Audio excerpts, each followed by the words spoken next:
Sharda English literature में MA की थी। एक स्कूल की प्रिंसिपल थी। वो अपने कमरे के चेयर पे बैठ के कुछ जरूरी कागजात देख रही थी।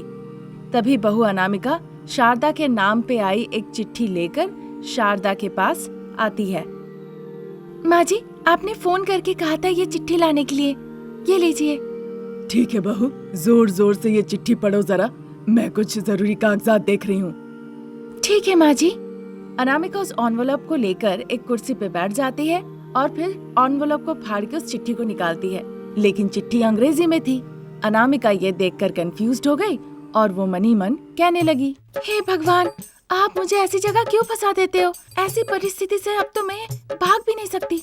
एनवलप के ऊपर एड्रेस इंग्लिश में थी, पर मुझे लगा एनवलप के अंदर चिट्ठी हिंदी में ही होगी, इसलिए जैसे ही सासू माँ ने कहा, चेयर पे बैठ के मैं चिट्ठी खोलने लगी। अब खोल के देख रही हूँ कि चिट्ठी अंग्रेजी में है। मैं तो 10th पास भी नहीं हूँ। अब जैसे मैं इस कागज को पढ़ूंगी, सासू माँ से बस गालियाँ सुनूंगी। इस तरह सोच रही होती है और उदास चेहरा बनाकर कागज को देख रही होती है।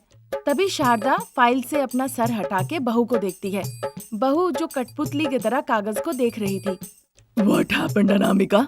क्या बात है? तुम कागज को लेकर इस तरह बैठी हो? तुम्हें पढ़ने को कहा ना? असल में मैं कुछ कहना चाह रही थी माँ जी, लेकिन इससे पहले कि अनामिका कहती कि वो 10वीं पास नहीं है, उसी बीच शारदा कहने लगती है, अनामिका, मैंने तुमसे कहा ना चिट्ठी पढ़ो, पढ़ क्यों नहीं रही हो? इतना कहते ही अनामिका बहुत डर गई। वो कागज को टेबल पर रखी और वहाँ से भाग निकली। शारदा उस कागज को पढ़ती है और फिर एक दूसरे कागज पे कुछ लिखती है। सुबह का वक्त निकल गया। रात के वक्त खाना खाने के बाद जब सभी लोग अपने अपने कमरे में जा रहे थे, शारदा सोफे पे बैठ के अनामिका को बुलाती है। अनामिका इतनी डरी हुई थी कि डर के मारे वो सर भी नहीं उठा रही थी। अनामिका, सच बताओ तो तुमने बीए इंग्लिश मीडियम से किया था या नहीं? सासू माँ, वादा कीजिए, सच बताऊंगी तो आप मुझे डांटेंगी नहीं, मारेंगी नहीं। ठीक है बहू, अब मैं ना ही मारूंगी ना ही डांटूंगी, बिना डरे हुए सच बताओ। माँ जी, मैं 10th पास नहीं कर पाई, उसके बाद मैंने पढ़ाई भी नहीं की। क्या कहा बहू? तुमने मुझे धोखा दिया है। जब हम तुम्हें देखने आए थे, तुमने अपने मुंह से कहा था तुमने इंग्लिश में बीए किया है। इसके पीछे की वजह आप ही है सासू माँ। आप पिताजी मेरे पति जब मुझे देखने के लिए आए थे, मैं सच बताने वाली थी, पर आप लोगों से मिलने के बाद आप सभी लोग मुझे बहुत अच्छे लगे। फिर पिताजी ने आप लोगों के बारे में पता किया कि आपका स्कूल ससुर जी के नाम पे आप चला रही हैं। आखिर में क्या पता चला? यही कि आप सभी लोग बहुत अच्छे हैं। इसीलिए तुमने झूठ कहा और मेरे बेटे से शादी कर ली, इस घर में बहू बन के आ गई। अब जब सच पता चल गया है तो क्या होगा? ऐसा तो नहीं है कि मैं पढ़ लिख नहीं सकती। मेरे घर की परिस्थिति ऐसी थी कि मैं पढ़ नहीं पाई और फिर बाद में भी पढ़ने लिखने का कभी ख्याल नहीं आया। अब तुम पढ़ना चाहती हो? अब तो मैं आपकी बहू हूँ, आपके बेटे की पत्नी। बच्चों को जन्म दोगी तो माँ भी बन जाओगी। मैं तुमसे क्या पूछ रही हूँ और क्या जवाब दे रही हो? यही कि तुम पढ़ना चाहती हो? हाँ, जरूर करूँगी माँ जी। ठीक है, सुबह 8 बजे तैयार रहना। सुबह स्कूल वैन आएगी, तुम उस पे बैठ के सीधा स्कूल आ जाना। तो अब आप ये चाहती है मैं 2 साइड 2 चोटियाँ बना के स्कूल यूनिफॉर्म भी पहन लूं? अगर तुम वैसा आना चाहती हो तो आ सकती हो, और नहीं आना चाहती हो तो मत आओ। एक और बात, घर पे हम सास बहू है, पर स्कूल में मैं तुम्हारी प्रिंसिपल हूँ और तुम स्टूडेंट, याद रखना। ठीक है माँ जी, अब मैं सोने जाऊँ, नींद आ रही है। कहकर अनामिका अपने कमरे में सोने चली जाती है। शारदा भी हॉल का लाइट ऑफ करके अपने कमरे में चली जाती है। वहाँ पति प्रसाद खराटे मार के सो रहे थे। अगले दिन सुबह सुबह 5 बजे ही अनामिका नींद से जग जाती है। फिर आंगन में झाड़ू लगा के पानी छिड़क के रंगोली डालती है, घर का काम काज करती है, खाना पकाती है। फिर वो शारदा के कमरे में जाती है। शारदा उसे कुछ किताबें देती है। इन किताबों को बैग में रख लो, साथ ही एक कलम भी अपने बैग में रख लेना। ठीक है सासू माँ। शारदा के दिए सारे किताब अनामिका अपने बैग में रख लेती है। शारदा अपनी कार से जाती है। अनामिका सब कुछ अपने बैग में रख लेती है। तब तक स्कूल वैन आ जाती है। अनामिका वैन में बैठ जाती है। वैन के अंदर सारे बच्चे कहने लगे कि शायद ये उनकी कोई नई टीचर होगी। कुछ बच्चों को लगा कि शायद कोई केयर टेकर भी हो सकती है। अनामिका सारे बच्चों को देखकर मुस्कुराती है। वैन चलने लगती है। थोड़ी देर बाद वो वैन जाके प्रसाद हाई स्कूल के सामने रुकती है। बच्चों के साथ अनामिका भी वैन से उतर के 10th के क्लासरूम में जाती है। अनामिका को देखकर बच्चों को लगता है कि शायद उनकी कोई नई टीचर होगी, इसीलिए खड़े होकर वो गुड मॉर्निंग टीचर कहने लगते हैं। अनामिका डर के मारे बच्चों के साथ जाके बैठ जाती है। फिर बच्चों को समझ में आता है ये कोई टीचर नहीं, वो भी पढ़ने आई है, और वो हंसने लगते हैं। इसी तरह दिन निकल रहे थे। अनामिका घर पे बहू बन के घर का काम काज खाना पकाती थी और स्टूडेंट होके स्कूल टाइम पे चली जाती थी। स्कूल में टीचर्स की बातें बड़े ध्यान से सुनती थी और उनका नोट्स भी बनाया करती थी। अनामिका क्लास में मन लगा के पढ़ाई करती थी। उसे देखकर बाकी बच्चे भी आज्ञाकारी होकर पढ़ने लगे। फिर 10वीं कक्षा की फाइनल परीक्षा आ गई। सासू माँ शारदा हॉल में एक स्टडी टेबल की व्यवस्था की और बहू को वहीं पढ़ने बैठा दिया। जब भी अनामिका को नींद आ रही होती थी वो गर्मा गर्म चाय बना के ले आती थी। कुछ समझ में नहीं आता था तो शारदा समझाती थी। वो हमेशा अनामिका के साथ रहती थी और उसका बहुत अच्छे से देखभाल भी करती थी। अनामिका भी बहुत अच्छे से परीक्षा लिखी और आखिरकार वो परीक्षा में उत्तीर्ण भी हो गई। सभी लोग बहुत खुश थे। अनामिका कृतज्ञता पूर्वक अपनी सासू माँ के पैर छूती है।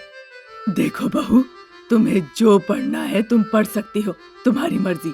IAS, IPS सब कुछ आज से तुम पर ही निर्भर करता है।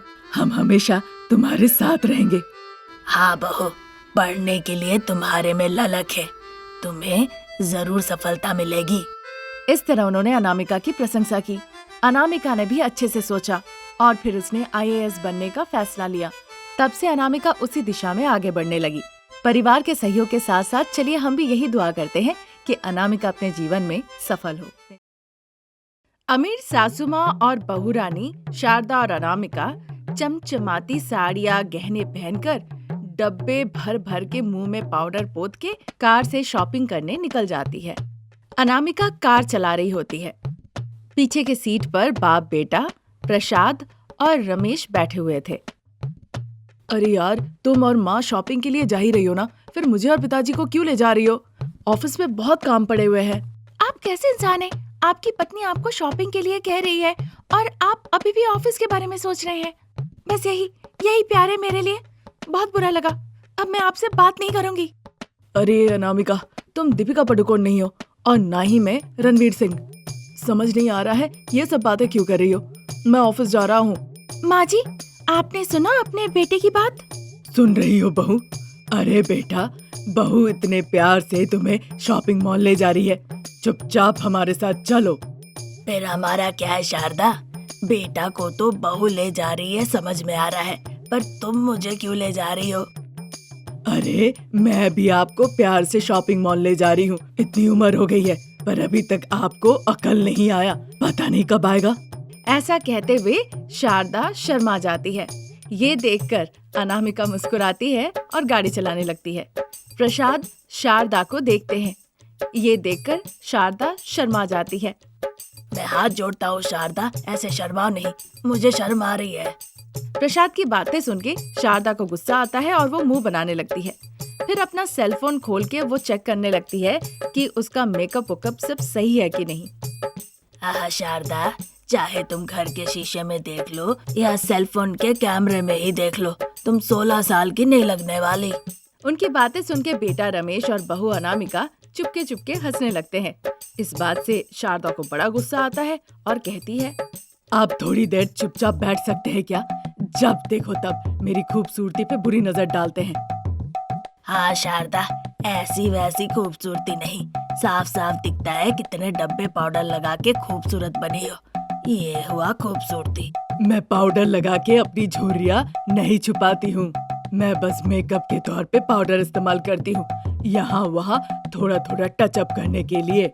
इस तरह शारदा और प्रसाद बातों से ही लड़े जा रहे थे और उनकी लड़ाई सुन के रमेश और अनामिका बहुत हंस रहे थे। फिर कार जाके एक बड़े से शॉपिंग मॉल के सामने रुकती है। कार से चारों उतर आते हैं। तुम सास बहू जल्दी जाके गाड़ी लगा के आओ, तब तक मैं पिताजी चाय पी कर आते हैं। अगर आप लोग चाय पीने जाएंगे तो शॉपिंग बैग कौन पकड़ेगा? चलिए। ये कैसी बात कह रही हो अनामिका? अरे बेटा, ये सास बहू तुम बाप बेटे को तो इसी काम के लिए बुलाई है। ऐसा कहकर सास बहू शॉपिंग मॉल की तरफ चली जाती है। बाप बेटा आश्चर्य होते हैं, फिर उनके पीछे पीछे शॉपिंग मॉल जाते हैं। थोड़ी देर बाद रमेश और प्रसाद के हाथों में दर्जनों बैग हो गए और फिर उन्हें लेकर वो धीरे धीरे कार के पास लौट आए। फिर कार चलने लगी। उस रात सास बहू, उनके साथ बाप बेटा, साथ ही बच्चे हरीश और भव्या सब एक साथ बैठ के बातचीत करते हुए डिनर कर रहे थे। बाद में शारदा प्रसाद बच्चों को अपने साथ लेके बेडरूम में चले जाते हैं और आराम से सो जाते हैं। बीच रात में अचानक से जमीन हिलने लगती है। घर के सारे सामान एक के बाद एक नीचे गिरने लगते हैं। शारदा प्रसाद की नींद खुलती है। जल्दी से वो बच्चों को लेकर घर के बाहर निकल आते हैं। अनामिका और रमेश भी डर के मारे भागते हुए घर से बाहर निकल आते हैं। तब तक जमीन 2 टुकड़े में बट जाती है। शारदा जमीन के एक हिस्से में रह जाती है और घर के बाकी सभी लोग जमीन के दूसरे हिस्से में रह जाते हैं। थोड़ी देर बाद सब कुछ सामान्य हो जाता है। भूकंप की वजह से शारदा अपने परिवार से बिछड़ गई थी। वो दूसरी जगह चली गई। वहाँ गंदे पुराने फटे कपड़े पहनकर लोगों के घर में जाके भीख मांगने लगी। माँ, थोड़ा खाना दे दो, बहुत भूख लगी है। इस तरह से वो भीख मांगती है। फिर एक घर से एक बुजुर्ग महिला बाहर निकल के शारदा को खाना देती है। शारदा जल्दी जल्दी खाने लगती है। तुम्हें देखकर लग रहा है तुम अच्छे घर से हो, क्या हो गया? ये सुनकर शारदा रोने लगती है। फिर अपनी पूरी कहानी खुल के बताती है। उस बुजुर्ग महिला को दया आती है। कुछ पैसे देकर कहती है कपड़े खरीद लेने के लिए। वहाँ से पैसे लेकर शारदा चली जाती है। शारदा की ऐसी परिस्थिति थी, ना वो जी सके और ना ही वो ठीक से मर सके। एक पेड़ के नीचे गुजारा कर रही थी। फिर रोते रोते, हे ईश्वर, ये आपकी कैसी लीला है? अगर लेना ही था सबको एक साथ ले जाना था। इस तरह भूकंप करके आपने कुछ जान ले ली, मुझे अपने परिवार से अलग कर दिया। इस तरह दर बदर भटक भटक के भीख मांगने पे मुझे मजबूर कर दिया। पर कब तक ईश्वर? शारदा जब इस तरह दुखी हो रही थी, तभी दूर से एक कुत्ता उसे देखकर जोर जोर से भौंकने लगा। कुत्ते को देखकर शारदा वहाँ से चली जाती है। शारदा के साथ ऐसा हुआ, लेकिन उधर सब कुछ उल्टा था। वहाँ अनामिका, रमेश, प्रसाद बच्चे एक दूसरे घर में रह रहे थे। जो उनके पास बैंक में पैसे थे, उसी से अच्छी खासी जिंदगी चल रही थी। उन्होंने सभी से शारदा के बारे में पूछा, पर शारदा कहाँ रहती है किसी को इस बारे में पता नहीं था। इसीलिए उन्होंने अखबार में इश्तिहार भी दिया और ये भी कहा कि जानकारी देने वाले को आकर्षक पुरस्कार भी दिया जाएगा। पर यह कोशिश भी बेकार चला गया। फिर लगने लगा कि शायद वो जिंदा नहीं है, इसलिए तस्वीर पे माला चढ़ा के सब उन्हें नमन करने लगे। तभी एक दिन सभी लोग मिलके एक प्रसिद्ध मंदिर में जाते हैं शारदा के नाम पे पूजा अर्चना करने के लिए। हे ईश्वर, भूकंप के चलते हमने अपनी सासू माँ को खो दिया। बहुत ढूंढने की कोशिश की पर नहीं मिली, इसलिए हमें लगा कि शायद वो अब जीवित नहीं है। कहीं भी रहे, सासू माँ की आत्मा को शांति मिले। इस तरह से प्रार्थना करके अनामिका नमन करती है। अनामिका के साथ पति रमेश, बच्चे भाव्या, हरीश, ससुर जी प्रसाद, सभी लोग नमन करते हैं। पुजारी जी पूजा करते हैं। फिर चढ़ाया हुआ प्रसाद अनामिका और उसके परिवार को दे देते हैं। मंदिर से लौट के वो आ ही रहे थे कि शारदा को देखकर वो पहचान लेते हैं। देखते ही अनामिका आवाज लगाती है, सासू माँ, अजी, पिताजी, बच्चे, देखो तो ये सासू माँ है ना? ऐसे कहकर सभी लोग शारदा के पास जाते हैं। शारदा की परिस्थिति देखकर सभी को बहुत बुरा लगता है। सभी लोग बहुत दुखी होते हैं। फिर वहाँ से सभी लोग शारदा को लेकर अपने घर लौट जाते हैं। शारदा 5-6 बाल्टी पानी भर के अच्छे से नहाती है। सारे धूल गंदगी साफ करके फिर से अमीर सासू माँ की तरह तैयार होती है। फिर से उस घर में हंसी ठिठोली शुरू हो जाती है और सब मिलजुल के खुशी खुशी जीवन बिताने लगते हैं।